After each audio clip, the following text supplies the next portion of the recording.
Hello, my name is Imani Rodriguez, and I am so excited to connect with you guys.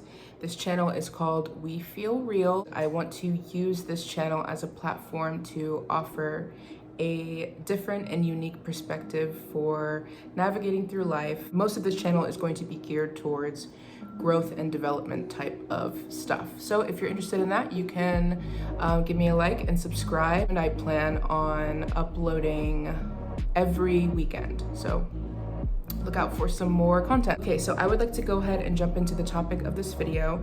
Today we are going to be talking about moving out of state with no job, nowhere to live, no plan, literally just blank slating it, like picking up all your stuff, moving, and then figuring everything out once you get there. This sounds intense, this sounds extreme, this sounds impossible to some people.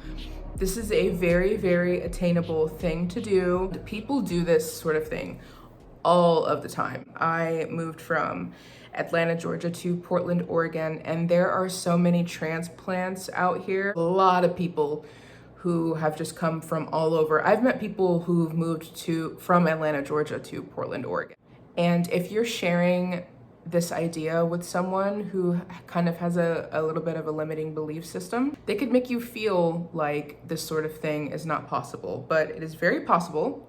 So don't let people get to you. And I'm going to tell you exactly how to do it step by step. I'm going to give you some practical advice, and I'll give you some energetic advice on how to keep up the momentum and stay strong and empowered to make this sort of decision. So I really want to connect with those of you who are wanting to move out of state in order to kind of hit the reset button on your life. If this is something that you have not done before, it can feel like an impossibility, but not only is this possible, it's honestly a very good way to kind of start all over again. I personally moved to do that same sort of thing. Something about just the time and place and being in Atlanta, Georgia for me was very difficult. I had a lot of trauma to work through. I just couldn't do it for whatever reason. I really don't know exactly what it is. I should probably figure that out.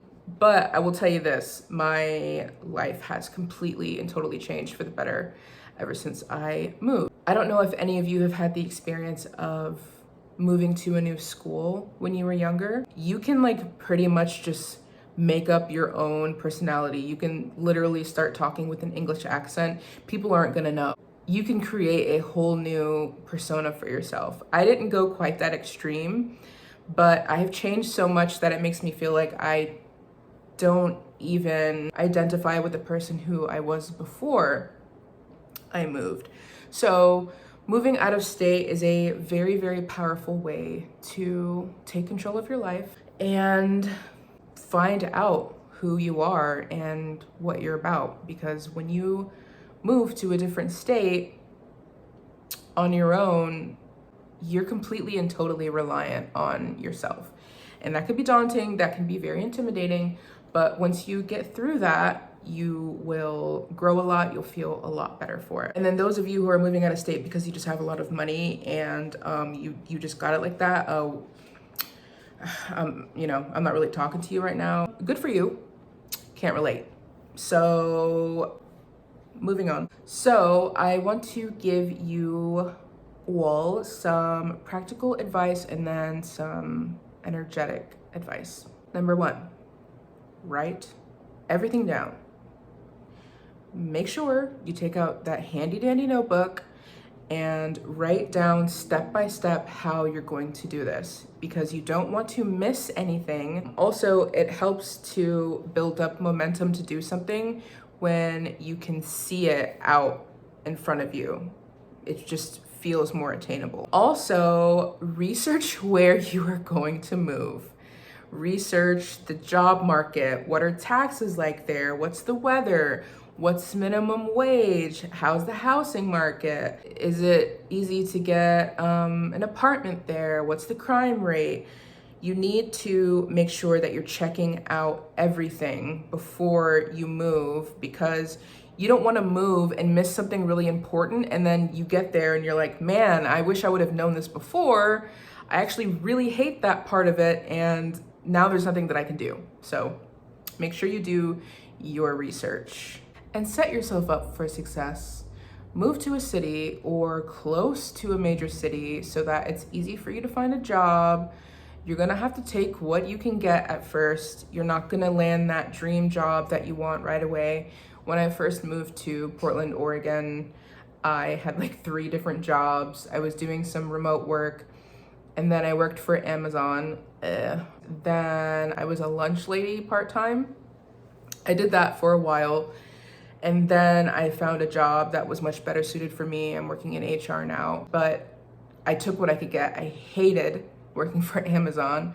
I wasn't really crazy about being a lunch lady. I mean, it was fun, but I definitely wanted to make a lot more money. Don't feel like you're too good to take a stepping stone job, because that's what you're going to need to do in order to get to where you want to be. You also want to make sure that you're planning for the trip from point A to point B, C, D, whatever the hell, until you make it to your destination.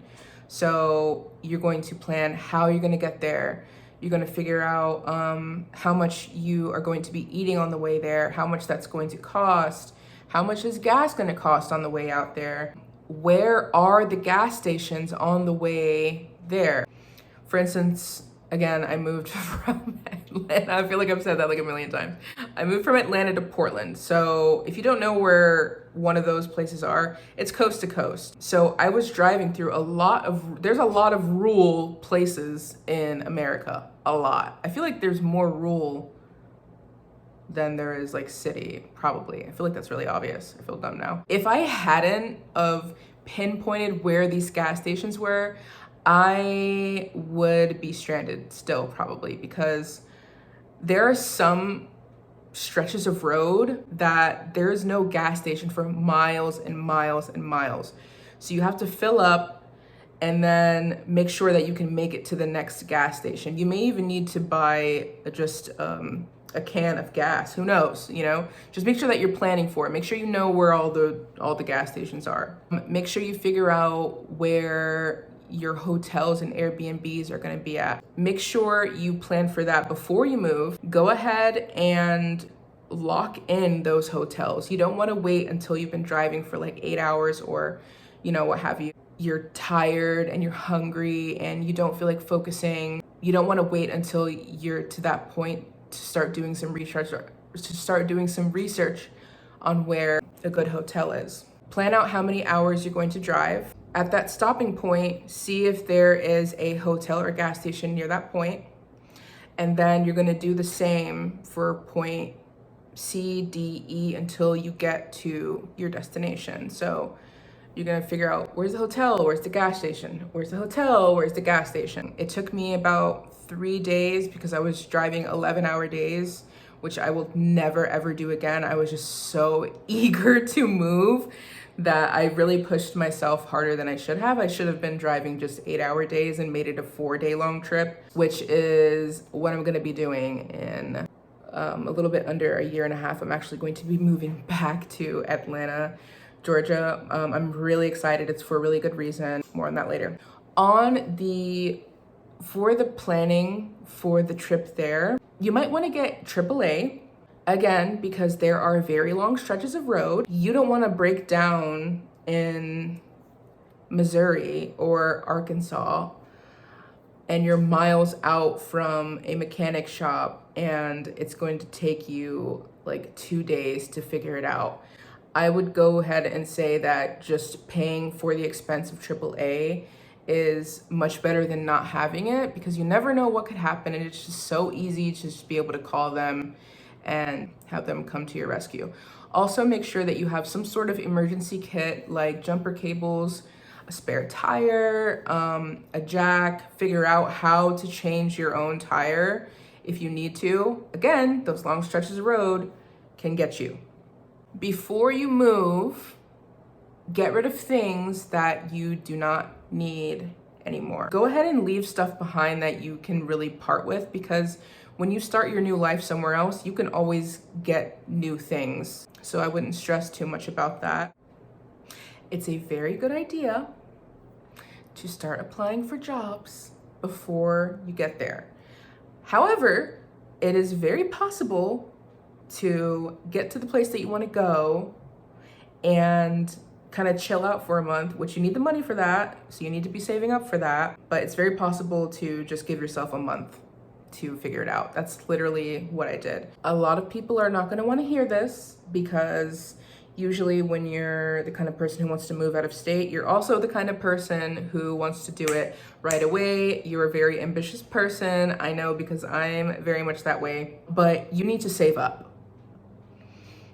You need to save up your little coins. I recommend to save up at least 3K, at least. That will set you up real good no matter where you move, because I moved from coast to coast, so I only had 3K.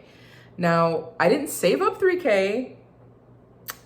I got a personal loan, which I have since paid off. It didn't really take too long to pay it off. Totally worth it. Best 3K I've ever spent. I don't regret it. It's a lot of money.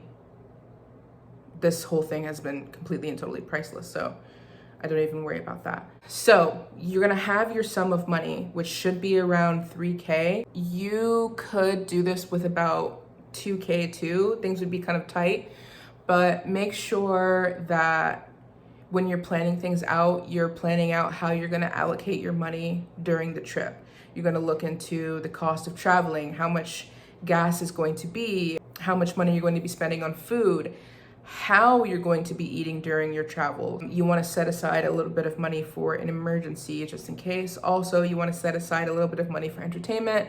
If you want to go catch a movie while you're on the road, or maybe there's this museum that you want to go to that's in like another state that you've always wanted to travel to. So make sure you're allocating and splitting up the money that you have either borrowed or saved up, so that there's no like surprises. So you're going to write everything out. You want to make sure that you're researching where you are going to be moving. You want to plan for the trip there physically and financially. Make sure you cover all bases. You're going to get rid of things that you don't need so that you can pack light. You want to job search. Again, you're going to want to pick anything that you can get right off the bat. You are either going to get a personal loan or you're going to save up some money. I recommend at least 3K. Once you get to that point, after all that stuff is done, congratulations, you've made it to the new state. You're going to want to pre-book your initial stay for about a month. Then, for that month, you are going to look for a job like it's your job. A work week has 40 hours in it. You're going to be looking for a job like you're getting paid 40 hours a week to look for a job. Your livelihood depends on it. If you do that, if you make sure that you're really dedicating yourself to finding a job and you're taking that very seriously, you should be able to find a job in a month, no problem, if you're not being too picky. If you're finding it hard to find a job in a month, you're probably being too picky. A game changer also is to make sure that you move to a state or city that has hostels in it. If you don't know what a hostel is, kind of like a freaky deaky hotel. No, I'm just kidding. Kind of. It's basically a hotel that there's like a bunch of beds in one room and you share the room with strangers. That sounds very sketchy, and it can be. You want to make sure that you do your research on the hostel, but it'll save you a lot of money. I stayed in a hostel for the first 3 weeks that I moved to Portland, Oregon. Yeah, I'm having flashbacks right now if you can't tell. You either staying in a hostel for a month, you're staying in a hotel for a month, you're staying in an Airbnb for a month. During this month, it's super crucial for you to make sure you stay locked in on your target and find yourself a job or jobs.